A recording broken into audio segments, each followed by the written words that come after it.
Everyone, and welcome to the online session of financial accounting.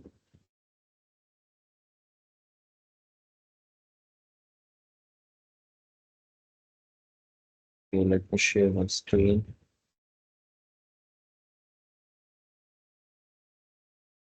Okay, uh, you were discussing about financial statement analysis. So we'll start from here in the chapter analysis of financial statements. So I think you had uh, covered horizontal analysis, right?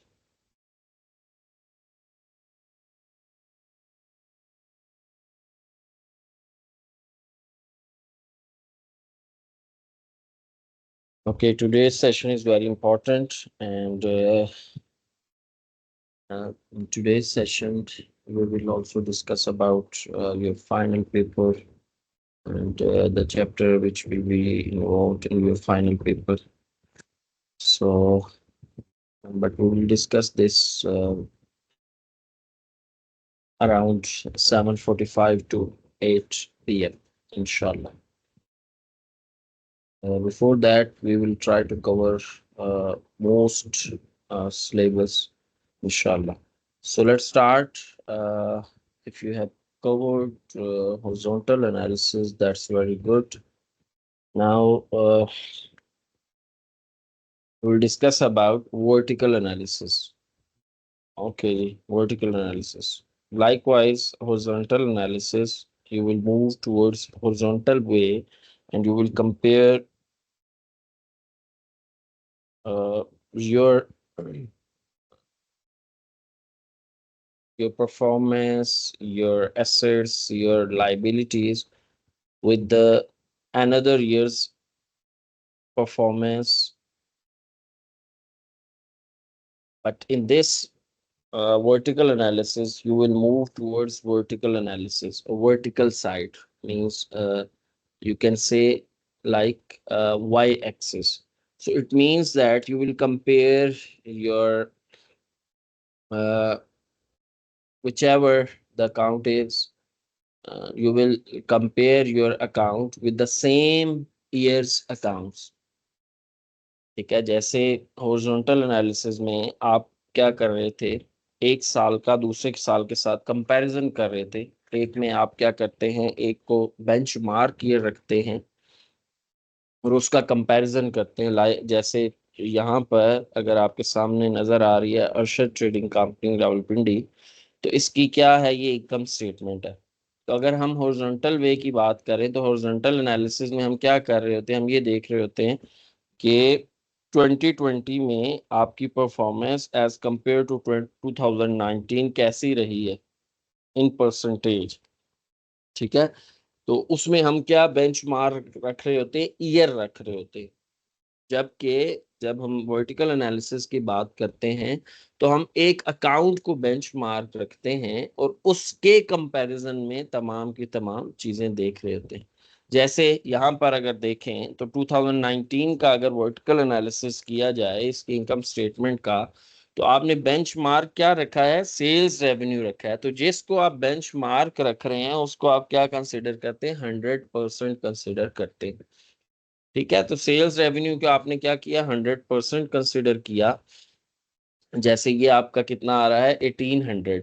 तो अब आप क्या करेंगे, अब आप ये देखेंगे कि आपका जो कॉस्ट ऑफ गुड्स सोल्ड है वो आपका जो सेल्स रेवेन्यू है इसकी कितने परसेंट है।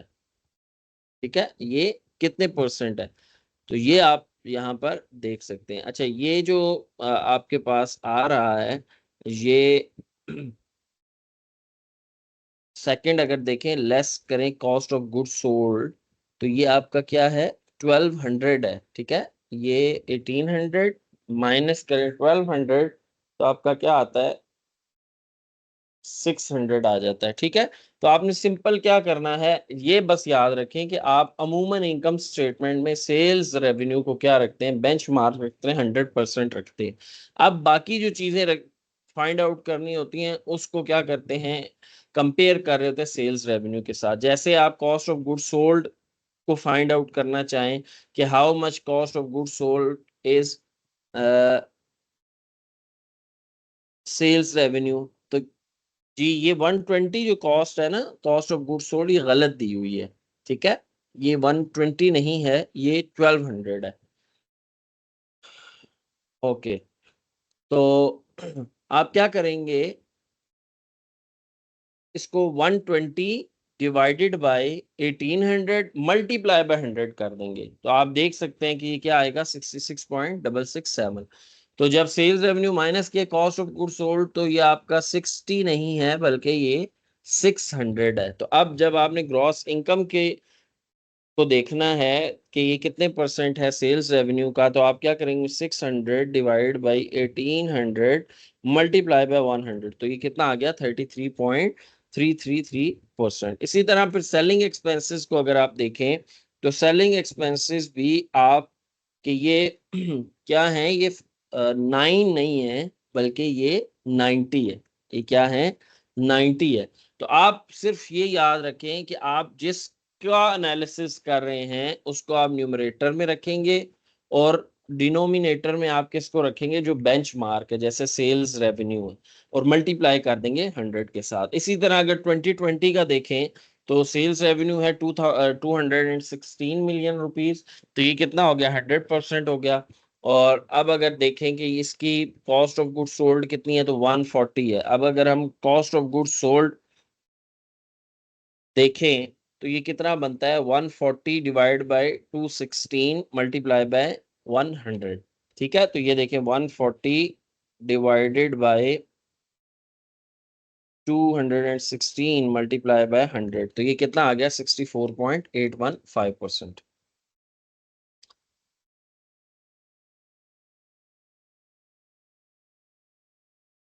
अच्छा, बेटा ये इसमें नजर आ रहा है ना, आप ये देखें 1800, अगर आप कॉस्ट ऑफ गुड सोल्ड का मैं कहता हूँ आप एनालिसिस करें, तो आप क्या करेंगे, लेट से 120 डिवाइड बाई 1800 करते हैं और मल्टीप्लाई बाय 100 करते हैं, तो ये तो 6.667% आना चाहिए। लेकिन यहाँ पर देखें परसेंटेज क्या शो हो रही है, 66.667। तो इट मीन्स कि ये नहीं है बल्कि क्या है, ये 120 है। इसी तरह ग्रॉस इनकम भी जब आप सेल्स में से माइनस करते हैं कॉस्ट ऑफ गुड सोल्ड, तो क्या आता है, 1800 में से माइनस करेंगे 1200, तो क्या आएगा, 600 आएगा। अब 600 डिवाइड बाई 1800 करें, तो ये आपका आंसर सही बनता है। इसी तरह 600 माइनस करें 90। ठीक है, अच्छा चले मैं आपको कहता हूं कि आप कह रही हैं कि यही है। ठीक है, तो आप 60 में से माइनस करेंगे ना, ये तो सही आपका आंसर ही नहीं आएगा। तो इसलिए ये 600 है, इसको 90 कंसिडर करें। 90 डिवाइड बाई जब आप करेंगे 1800, तो आपका ये क्या आ जाएगा, 5% आ जाएगा। तो ये इस तरह चलता है कि ये जितनी भी आपकी तमाम चीजें हैं सेल्स रेवेन्यू के अलावा, ये कितनी होनी चाहिए, 100% होनी चाहिए। तो जस्ट आपने ये याद रखना है। इसी तरह अगर 2020 की भी देखें, तो आपको ये क्या नजर आ रहा है, ये 76 डिवाइड बाई 216 करेंगे, मल्टीप्लाई बाय 100 करेंगे, तो ये 35.185% आ जाएगा। इसी तरह ये 11 है, 11 डिवाइड बाई 216 करें तो ये आ जाएगा। 14 डिवाइड बाई 216 करें तो आपका ये आ जाएगा, मैंने मल्टीप्लाई 100 भी करना है आपने। इसी तरह 25 डिवाइड बाई 216 करें तो ये आ जाएगा। तो जस्ट आप ये याद रखें कि आपने करना क्या है, आपने करना ये है कि जिसकी रेशो फाइंड आउट करनी है, आप उसको क्या करेंगे, न्यूमरेटर में उसकी वैल्यू को रखेंगे, डिनोमिनेटर में वो जो बेंच मार्क वैल्यू है उसको रखेंगे, और मल्टीप्लाई बाय क्या कर देंगे, 100 कर देंगे। ये वर्टिकल एनालिसिस में है। ठीक है, जबकि हॉरिजॉन्टल एनालिसिस में आपने क्या किया था, जिस ईयर की आपने वर्टिकल हॉरिजॉन्टल एनालिसिस करना होता है, उस ईयर की जो वैल्यू है वो आप देखते हैं, माइनस करते हैं प्रीवियस ईयर की वैल्यू, और डिवाइड कर देते हैं प्रीवियस ईयर की वैल्यू के साथ, और फिर आप उसको मल्टीप्लाई बाय 100 करते हो।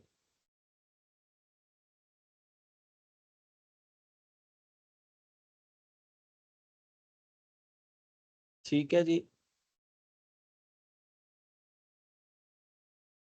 इसी तरह जैसे आपने इनकम स्टेटमेंट का किया था, इसी तरह आप बैलेंस शीट का भी करते हैं। और बैलेंस शीट में आप क्या रखते हैं, आपका जो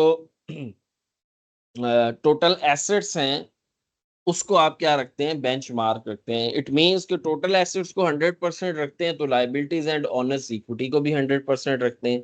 ये यहाँ आप देख सकते हैं, ठीक है। तो 2019 का अगर मैं कहूँ कि कैश कितने परसेंट है आपके टोटल एसेट का, तो आप क्या करेंगे, कैश 12 है और टोटल एसेट्स कितने 178 मिलियन है, तो आप क्या करेंगे, 12 डिवाइड बाई 178 करेंगे और इसको मल्टीप्लाई बाय 100 कर देंगे। 12 डिवाइडेड बाय 178 मल्टीप्लाई बाय 100, तो ये 6.742 ही आ रहा है। इसी तरह marketable securities, accounts receivable, inventories, इन सब को डिवाइड किससे करना है, 178 से करना है। इसी तरह अकाउंट्स पेएबल हैं, डिविडेंड्स पेएबल हैं, इसको डिवाइड किससे करना है, 178 से करना है और मल्टीप्लाई क्या कर देना है, 100 कर देना है। क्लियर है?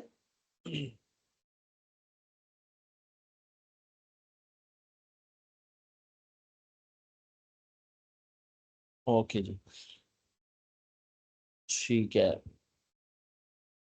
अच्छा, ये इन्होंने देखें आपको एग्जाम्पल बताई भी है। अच्छा, ये देखें, जो आप कह रहे हैं ना कि cost of goods sold, sir ये कैसे है, तो एक चीज ही हो सकती है, या वो 1800 है या 180 है, ठीक है। ये अगर देखें तो या तो ये 1800 है या 180 है, तो ये 1800 नहीं है, ये 180 है, ठीक है। इसका मतलब है कि यहाँ पर 1200 नहीं होगा, फिर ये 180 है, ये 120 है, फिर ये 60 है, और ये ऑनवर्ड फिर सारे सेम है। तो आप क्या करें, सेल्स रेवेन्यू में से ये जो 1800 है इसमें से एक जीरो को क्या कर देंगे, डिलीट कर देंगे, और बाकी सारी चीजें फिर सेम चलेंगी। ये उन्होंने उसका मेथड बताया। ये देखें, यहाँ से हमें पता चला कि ये 180 है, 1800 नहीं है, तो 120 में 180 मल्टीप्लाई बाय 100 कर देंगे। इसी तरह बाकी भी इसी तरह चलेंगे। इस इधर भी देखें, जो आपको मैंने कहा था कि डिवाइड किससे करना है, आपने 178 जो बेंच मार्क रखेंगे और मल्टीप्लाई बाय कर देंगे 100। ठीक है, तो ये तो था आपका कंपैरिजन था, किसके थ्रू आप देख रहे थे, हॉरिजॉन्टल एनालिसिस के थ्रू और वर्टिकल एनालिसिस के थ्रू। अब चलते हैं हम रेशियो एनालिसिस की तरफ। ठीक है, रेशियो एनालिसिस, रेशियो आपकी जो होती है ना, वो एक न्यूमेरिकल वैल्यू फाइंड आउट होती है, दो न्यूमेरिकल वैल्यू से। सॉरी, जो रेशियो एनालिसिस होता है उसमें आपकी ये देख रहे होते हैं कि एक इंडेक्स फाइंड आउट कर रहे होते हैं। ठीक है, एक क्या फाइंड आउट कर रहे होते हैं, इंडेक्स फाइंड आउट कर रहे होते हैं। और वो इंडेक्स कैसे निकलता है, आपकी दो न्यूमेरिकल वैल्यूज से।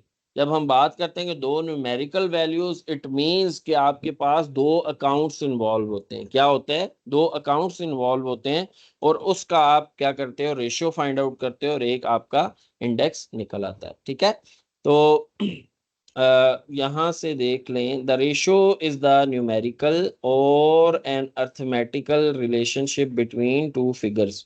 Absolute figures are valuable but alone do not convey any meaning unless compared with another figure। वो कह रहे हैं कि एब्सोल्यूट जो फिगर होती है वो आपको एक माना तो देती है, लेकिन फुली माना नहीं देती जब तक आप उसको कंपेयर ना कर लें किसी और फिगर के साथ। एग्जाम्पल के तौर पे मैं आपको एक चीज बताता हूँ। मिसाल के तौर पे हम कहते हैं कि ए दो कंपनीज हैं, कंपनी ए है और कंपनी बी है। कंपनी ए का जो प्रॉफिट है वो है 10,000, और कंपनी बी का जो प्रॉफिट है वो है 1 लाख। तो अब देखने में आपको क्या लग रहा है, company B is better performing, ऐसा ही है ना, क्योंकि प्रॉफिट किसका, कंपनी ए का क्या है, 10,000 है, और कंपनी बी का कितना है, 1 लाख है। जब हमने इसको ऐसे देखा तो ऐसे हमें नजर आ रहा है कि ये भाई company B is performing well. But जैसे ही हम कहते हैं कि अर्निंग्स पर शेयर फाइंड आउट करते हैं और इसको हम कंपेयर करते हैं, अर्निंग्स पर शेयर फाइंड आउट करते हैं, तो अर्निंग्स पर शेयर ऐसे फाइंड आउट होती हैं, total profit divided by common stocks. ठीक है, कि भाई जो जिन लोगों ने, इन्वेस्टर्स ने जितना पैसा इन्वेस्ट किया था, उन्हें एक शेयर के बदले कितना पैसा मिल रहा है, उनकी कितनी अर्निंग हो रही है। तो अब इसके लिए आपको क्या फाइंड आउट करना पड़ता है, अर्निंग्स पर शेयर, और इसी से पता चलता है आपको कि आगे आया आपकी कंपनी अच्छा परफॉर्म कर रही है या नहीं कर रही। तो अब आप देखें कि जब आपने दो फिगर्स को लिया, जैसे एक टोटल प्रॉफिट को लिया और डिवाइड किया आपने उनके नंबर ऑफ शेयर्स के साथ, तो अब लेट से मैं कहूं कि इसके जो कंपनी ए है उसके जो शेयर होल्डर्स हैं या शेयर्स हैं, नंबर ऑफ शेयर्स है वो 1000 है। क्या है, 1000 है। तो आप देखें total profit divided by number of shares, तो टोटल प्रॉफिट क्या है 10,000, डिवाइड कर दे नंबर ऑफ शेयर्स 1000, तो पर शेयर अर्निंग्स कितनी आ रही है, ₹10 आ रही है। और अगर मैं कहूं कि वो जी कंपनी बी है उसकी 1 लाख तो प्रॉफिट है लेकिन नंबर ऑफ शेयर्स भी 1 लाख है, तो अब क्या हो गया, ₹1 पर शेयर आपको अर्निंग्स मिल रही है। हाँ, अब आप क्या कहेंगे, अब आप कहेंगे नहीं भाई कंपनी बी अच्छा परफॉर्म नहीं कर रही, कंपनी ए अच्छा परफॉर्म कर रही है। तो जब आप दो चीजों को कंपेयर करते हैं, दो फाइनेंशियल अकाउंट्स को कंपेयर करते हैं, तो तब आपको सही से एनालिसिस होते हैं आपके, और सही से आप इंटरप्रेट कर सकते हो किसी भी चीज को। ठीक है, जैसे एक इन्वेस्टर है, अब ये मैंने आपको एग्जांपल एक इन्वेस्टर की दी है कि दो कंपनीज हैं। अब एक इन्वेस्टर है वो चाह रहा है कि यार मैं अपना पैसा किसी कंपनी में इन्वेस्ट करूं, और उसने कंपनी ए को देखा और कंपनी बी को देखा, तो कंपनी ए को उसको नजर आया कि प्रॉफिट 10,000 है, कंपनी बी का प्रॉफिट उसको नजर आया कि भाई ये तो 1 लाख है। तो अगर सिर्फ वो एक फाइनेंशियल फिगर को देखे और कहे कि on the basis of profit I will invest in company B, तो अब इसको देखें, और अब जब उसने दो फिगर्स को कंपेयर किया, उसने कहा कि मैं चले प्रॉफिट तो है ही है, मैं ये देखूं भाई कि अर्निंग्स पर शेयर कितना आ रहा है, क्योंकि मैं तो शेयर्स खरीदूंगा और मुझे तो प्रॉफिट का ऐसे ही पता चलेगा कि मेरी एक शेयर पे कितनी अर्निंग्स है। तो अब जब उसने उसको देखा तो कंपनी ए के शेयर्स थे 1000, जबकि कंपनी बी के शेयर से 1 लाख। तो अब उसको पता चला कि भाई कंपनी बी नहीं है बेहतर, कंपनी ए बेहतर है और मुझे कंपनी ए में इन्वेस्ट करना चाहिए। तो इसलिए ये जो रेशियो एनालिसिस होते हैं ये बहुत इंपॉर्टेंट होते हैं। I hope you understand this concepts. Okay, अब रेशियोज में भी डिफरेंट रेशियोज होती हैं, जैसे प्रॉफिटेबिलिटी रेशियो है। ठीक है, determination of profitability ratio is the most important ratio which every stake holder would be interested to know. ठीक है, प्रॉफिटेबिलिटी रेशियोज ज्यादा इंपॉर्टेंट होती हैं। ठीक है, इसमें हर एक का जितने भी स्टेक होल्डर्स हैं वो देख रहे होते हैं कि यार अच्छा कंपनी कितना परफॉर्म कर रही है, हमें कितना फायदा होगा, हमें डिविडेंड मिलेगा नहीं मिलेगा, कल को शेयर की प्राइस बढ़ेगी नहीं बढ़ेगी। तो ये तमाम की तमाम चीजें कहाँ से आपको मिल रही होती है, प्रॉफिटेबिलिटी रेशियोज से। तो प्रॉफिटेबिलिटी रेशियोज में सबसे पहले क्या आता है आपका, ग्रॉस प्रॉफिट मार्जिन आता है। क्या आता है, ग्रॉस प्रॉफिट मार्जिन। इसका मतलब क्या होता है, ग्रॉस प्रॉफिट मार्जिन का ये मतलब होता है कि आपने जो सेल्स रेवेन्यू है उसका कितने परसेंट ग्रॉस प्रॉफिट निकला है। ठीक है, आपका ग्रॉस प्रॉफिट सेल्स रेवेन्यू के कितने परसेंट है।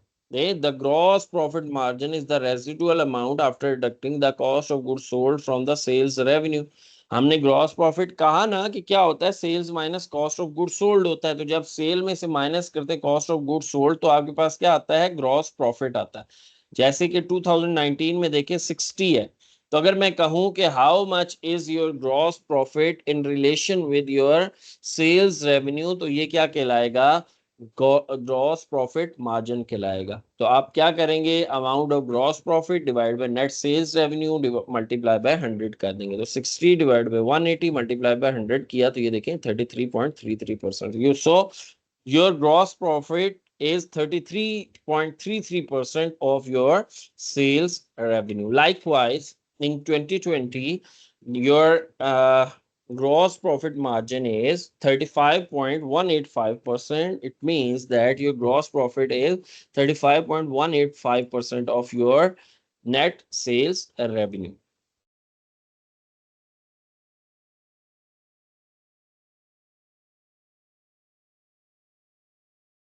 ओके जी। नेक्स्ट है आपका नेट प्रॉफिट मार्जिन। इसी तरह हमने क्या करते थे, नेट प्रॉफिट कैसे फाइंड आउट करते हैं, ग्रॉस प्रॉफिट में से हम तमाम के तमाम और एक्सपेंसेस जितने होते हैं, operating expenses, income tax, other expenses, वो तमाम के तमाम को जब हम डिडक्ट करते हैं तो हमारे पास क्या आ जाता है, नेट प्रॉफिट आ जाता है।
ओके जी।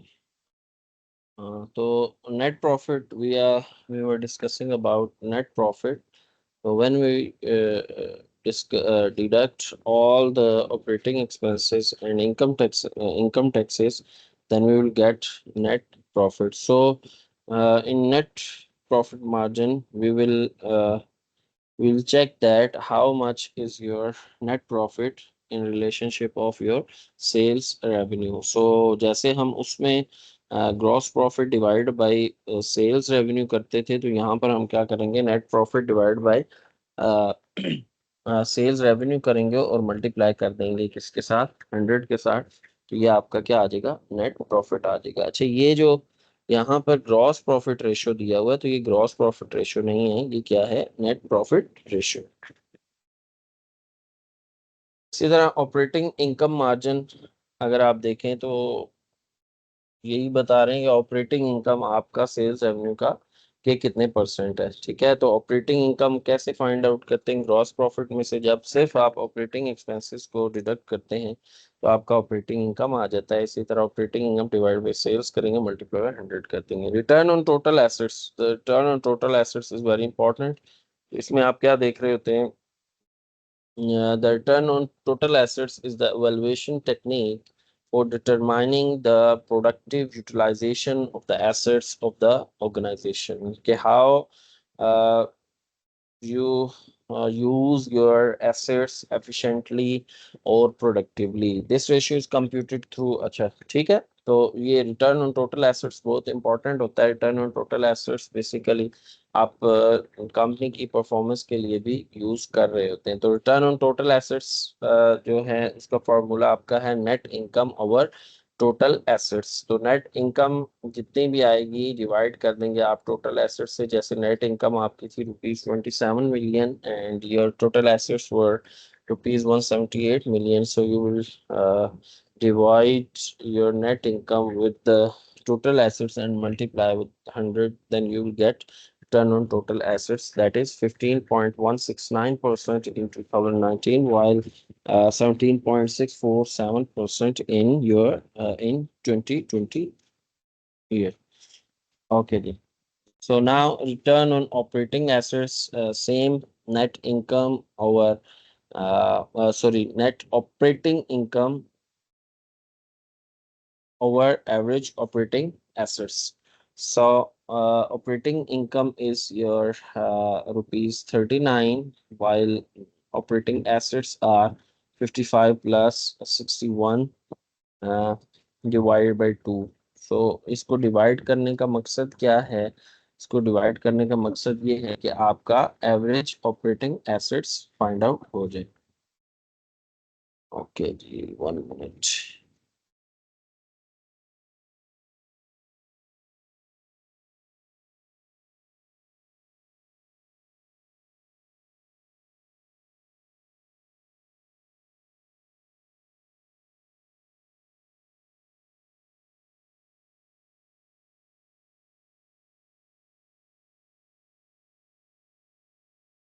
अच्छा, इसमें से आपको अब ना ऑपरेटिंग जो एसेट्स हैं उनको आपको देखना पड़ेगा. जैसे एक तो आपके जो फिक्स्ड एसेट्स हैं वो हो जाएंगे, ठीक है. और प्लस आप ये देखेंगे कि आपके पास अकाउंट रिसीवेबल कितने हैं, या आपके पास प्री पेड एक्सपेंसेस आपने कितने किए हुए. तो ये देखें, अकाउंट रिसीवेबल 50 और प्लस 5 आपके प्री पेड एक्सपेंसेस में, प्लस करेंगे आप फिक्स एसेट्स, डिवाइड बाई आप कर देंगे टू से. इसी तरह इसमें 2020 में आप देखें 60 प्लस 2 62 प्लस 70. तो इनको आप डिवाइड बाई टू करेंगे तो एवरेज ऑपरेटिंग एसेट्स आ जाएंगे. ये देखिए 61 प्लस 70 डिवाइड बाई टू आपने किया तो ये आपके क्या आ गए, ये आपके ऑपरेटिंग एसेट्स आ गए.